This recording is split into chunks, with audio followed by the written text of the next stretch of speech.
and had eliminated the good. Al. I'll just back up to that point in the story here, where Franklin is saying the cultivator of the feed, for instance, may write a note against the fowl to be delivered to him to pay for a doctor to take care of his family.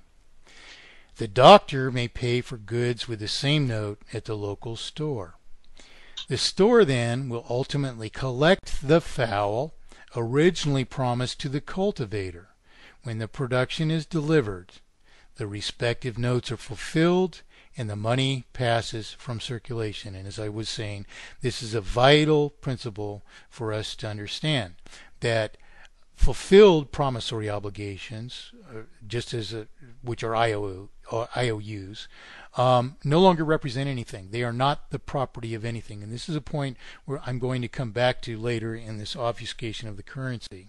But the thing for us to understand is that fulfilled IOUs are an expiration of the respective currency. They are fulfilled. They no longer represent value in an obligation to pay so much value, you see, which is transferable. And this is the virtue of the proposition of currency, if it is free from exploitation and it is introduced and retired according to these principles of mathematically perfected economy, which we are repeating in this story here. So he goes on to say, without even a need for administration, which is another important principle to understand here, without even a need for administration, the circulation is perpetually regulated according to need. There is no inflation or deflation because the circulation always rises and passes with the life and consumption of the production. Very same principle embodied by mathematically perfected economy. We're going to show how to emulate this principle in a true economy, which is very, very decidedly different. It's the theoretical opposite of the system of exploitation that we presently suffer under. So Franklin concludes this brief part of the story then saying, neither therefore do we suffer multiplication of debt by interest. In fact, the very ability of the people to issue their promises to pay itself makes it possible to sustain whatever prosperity we are capable of. Now, of course, these are my own words issued to the fictional mouth of Benjamin Franklin. So I resume the essay explaining some of this now, saying, so far had his English cousins deviated from this natural pattern, that the rectitude of a populace issuing a just currency was even an affront to them. The very quests of his audience for unearned profit too deprived the general population not only of their production, but of the very opportunity to produce. In fact, this very audience enjoyed undeserved advantages which they presumed would disappear if the people were allowed to prosper in rectitude. Same problem that we have today. We have a division of our societies, of our governments, of our nations, of our cultures, where generation is pitted against generation and class against class and so on and so forth, for the lack of monetary solution. Mike, Yeah. What happened was something hit the Skype server, and everybody except for myself, you, and Vince are online. Everybody else is going to have to call back in to continue. And this most salient point of what you were saying, the most important thing that we've said for the last was not being heard for the last 4 or 5 minutes. I didn't realize it. Okay, shall we wait for people to collect again for a while? What they want to try and do is that people call in and come in. Mm-hmm. I'm gonna myself. I'll just hang tight and you inform me when, you know. They will. What will happen is that Dee Dee will come up in a second. All right. Let me see. What I was curious about is the depriving people of wealth with respect to that particular. Is that in the essay itself directly? Yes, and the It reason is. the reason I say this, and this pertains to a discussion that you and I had earlier today, the pool of wealth is, and we might as well just discuss this for a while people come back in, and then I'll resume, this story, the parable again. It's a good thing I have it to read from so that I can pick up readily. In fact, but the issue is that the pool of wealth is produced by our production. In a natural state, for instance, you build a house, you are the owner of the house. Right. Providing as you harvested all the materials and shaped them into whatever, semi-finished product went into an end product, you own the house. And this is the principal object of true free enterprise, that being just reward for production. There's no such thing as true free enterprise, where some entity is able to intervene upon our production or commerce to precipitate in a situation where we produce a home but only own a fraction of it, for instance. Right. You see? Right. So yeah. the principle for us to understand what I mean by this deprivation of their own production. I've got another thing to answer here. Is this cool? By the way, I think I've got a way to do this. I'm gonna take everybody off, and then I'm going. Okay. Mike? Yeah. Fred? Yeah, I'm on the call, and Steve's whole command center in Charlotte, all of his power is out, knocked everything out. Okay. So all the Skype connections. So I can put you into the call right now. Okay, and I've got Al calling me. Do you want to put? Yeah, I'll log you into the call right now. Okay. All right. Okay. Log Al into the call. Huh? I can't log Al into the call because I only have Al can call into the call directly. He knows how to call. Oh well, he's calling me because he doesn't know he's to call you. Yeah, house. They were about two. Okay, we have guys. We have Mike Montagne back on. I have him on a three-way into the conference. Okay, I'm done. Okay. Anybody else? Thanks, Dr. Cross. Go ahead. Fred, I think that Mike was at the point. I hope he knows when he got cut off that he was reading the rest of his parable, and then we were going to have some questions. Okay. What point in the parable? As I recall, I'm he was fine talking with about that. the creation of the currency. Al just explained to me that you've lost all your callers as well. So no, our callers are here. We only lost you, Mike, and Skype. We lost Skype because Steve's having a blackout in Charlotte suddenly. They lost power in his whole neighborhood, and he has no service whatsoever. He lost everything we had set up.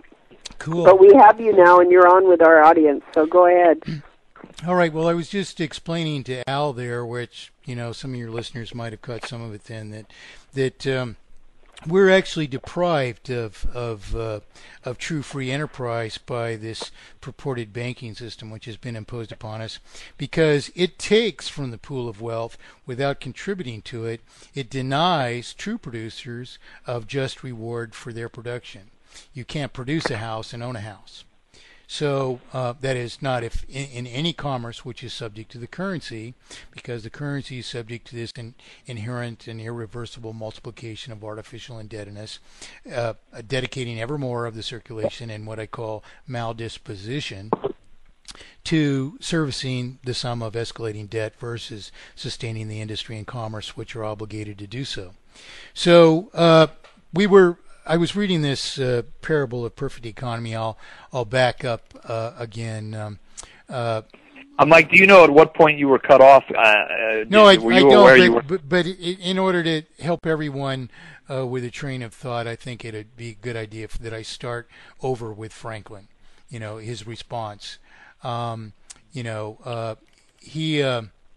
begins his speech to this. Very important social engagement of the wealthy, the elite of England, saying you can leave your ship with just your baggage, walk past the furthest homestead, and become an immediate landowner. Well, Such disbelief arose upon his first sentence, then, that Franklin was forced to stop. England's upper class loudly refused to believe him. Franklin, nonetheless, simply waited for quiet, and when he could, he continued, without responding otherwise, to the interruption.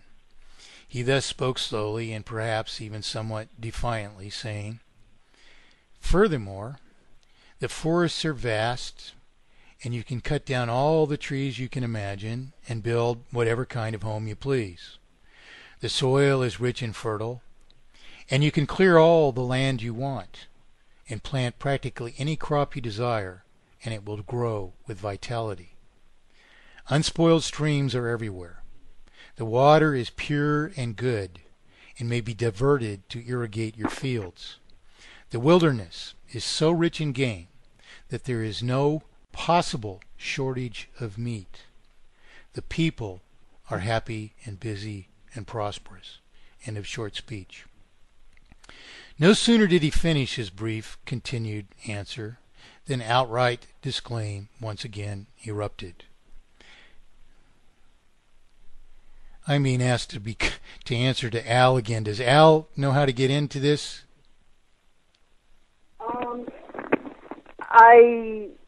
He's trying to call in, and I can't answer him and do this other job here. He needs to dial in. I've told him several times on the instant message. I'm sorry here. to the audience for the interruption then.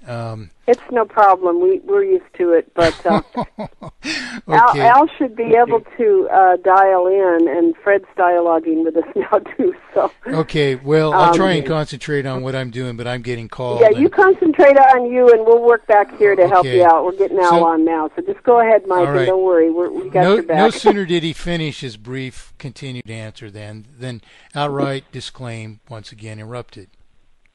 A particularly angry man stood to take charge, shouting above the rest, "How can you possibly account for prosperity in the colonies?" The audience so celebrated this denunciation that again for some while it was impossible for Franklin to speak. He patiently blinked back at them, disbelieving himself they could prescribe such unreasonable limits to the truth. When they finally quieted, he told them exactly how he could account for prosperity in the colonies. "It's quite simple," he said. "We have created our own currency." Again, of course, then, a great uproar erupted. Who were the colonists to create their own currency? How could a currency possibly account for prosperity? The former is no longer understood to be a right and responsibility, and the latter is doubted in this very style even today. Franklin in turn explained then that if, for instance, a first man raises fowl and a second raises feed, and the first intends in the next season to double his production, he may approach the second, wanting him to produce the additional feed required. They agree how much of the production of each will be traded to the other, and their eventual contracts are evidence of their promises to deliver to each other. In other words, they are promissory obligations. And this is the principle that we have to understand here. Their notes may then be circulated as currency, Franklin continues. Just as they are today, in other words. The cultivator of the feed, for instance, may write a note against the fowl to be delivered to him to pay for a doctor to take care of his family. Same thing as we do today in exchanging currency. The doctor may pay for goods with the same note at the local store. The store then will ultimately collect the fowl originally promised to the cultivator. When the production is delivered, the respective notes are fulfilled and the money passes from circulation, which is the vital point. That paid principal is retired from circulation. It's an expired or fulfilled IOU, which in being fulfilled no longer represents anything and is no longer the rightful property of anyone. it may be held by the original obligor. I get so many